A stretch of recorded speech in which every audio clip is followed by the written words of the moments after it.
Mystic Moon, awaken your inner light. 你值得被愛，亦都值得愛自己。喺呢個世界上，最深嘅愛唔係嚟自外界嘅認可，而係嚟自你自己。你有冇試過為咗迎合別人而忽略自己嘅感受？你有冇試過好渴望被愛，但卻忘記咗先要學識擁抱自己？愛自己唔係自私，而係對靈魂嘅滋養。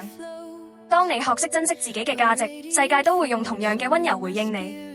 真正嘅愛從來唔需要討好，亦都唔應該建立喺犧牲之上。你唔需要變成別人期望嘅模樣先值得被愛，你本身已經係一種美麗。溫柔對待自己，就好似愛惜一朵盛開嘅花。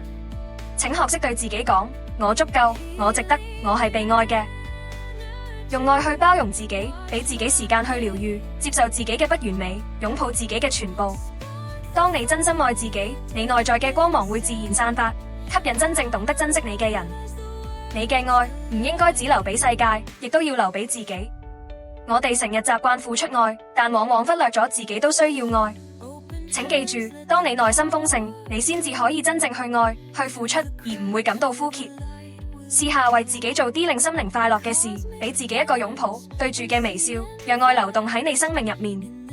當你開始愛自己，世界都會學識點樣愛你。愛自己唔係奢侈，而係你應得嘅權利。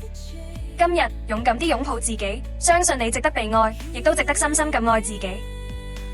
Lift me